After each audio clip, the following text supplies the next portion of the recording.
Olá, aqui Pastor Odivan. Em Apocalipse capítulo 1, versículos 17 e 18, diz-nos assim a palavra do Senhor: E eu, quando o vi, caí aos seus pés como morto. E ele pôs sobre mim a sua destra e disse: Não temas, eu sou o primeiro e o último, e o que vive. Fui morto, mas estou vivo para sempre. Amém. E tem as chaves da morte e do inferno.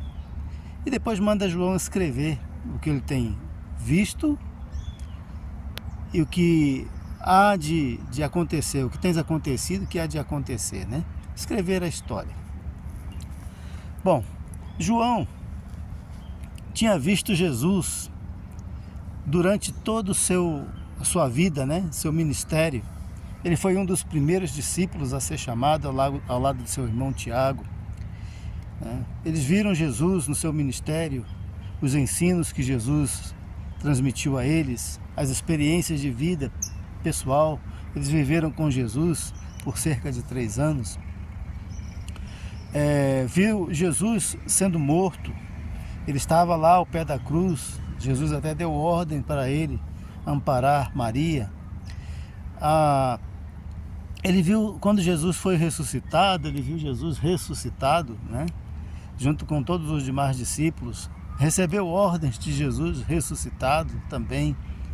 E tudo isso, toda aquela experiência foi incrível para eles, né? Foi extraordinária. Mas agora ele vê Jesus glorificado. Uma experiência indescritível. E diz que quando o viu, caiu aos seus pés como morto. Ele nunca tinha visto Jesus com uma glória tal. Não poderia contemplar, mesmo sendo arrebatado em espírito, ele não tinha condições de contemplar tal glória, tal aparência gloriosa. Então ele viu Jesus em 3 momentos, né, da sua vida: antes de ser glorificado, antes de ser morto, depois glorificado, exaltado com todo poder e glória. Então, e Jesus disse para ele: eu tenho as chaves da morte e do inferno. O que quer dizer isso? Eu tenho o controle da vida e da morte. E João podia testar isso realmente por tudo que Jesus já havia falado, por tudo que Jesus já tinha ensinado. Ele poderia testar realmente que Jesus tem as chaves, tem o controle de tudo, o controle da história. Ele viu Jesus ensinar, prometer coisas e cumprir. Ele viu Jesus profetizar e acontecer. Ele viu Jesus falar da ressurreição, por exemplo, antes de morrer, claro, né? E depois ressuscitado.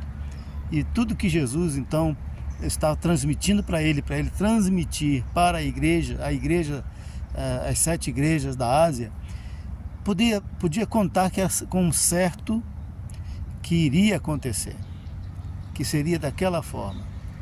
E esse é um consolo para a igreja, uma certeza para a igreja. E também no versículo está a chave para o livro de Apocalipse. Escreve as coisas que tem visto e as que depois dessas hão de acontecer. Então, as coisas que estavam naquele momento na história e outras coisas que viriam no decorrer da história. Então, meus amados, a nossa história, quando está na mão de Jesus, está na mão daquele que tem o controle de todas as coisas. E está na mão do Cristo glorioso, com uma glória tal que jamais a mente humana pode imaginar, que os olhos humanos não podem contemplar. E mesmo sendo exaltado, mesmo sendo arrebatado em espírito, é difícil contemplar, é impossível contemplar a glória de Cristo, a glória do Senhor. João, mesmo sendo arrebatado em espírito, ele caiu como morto, porque não pôde contemplar tal glória. Esse é o nosso Senhor. Esse é o Senhor daquele que tem colocado a sua vida nas mãos de Jesus. Coloca a sua vida na mão do Senhor Jesus. Deixa Ele controlar a sua história. Ele tem o poder para dirigir a sua vida, consertar a sua vida. Às vezes as pessoas ficam querendo consertar a sua vida primeiro para depois ir a Jesus. Você não conserta a sua vida sem Jesus. Você conserta a sua vida com Jesus. Deixa Jesus consertar a tua história. Em nome de Jesus, tenha um bom dia. Amém.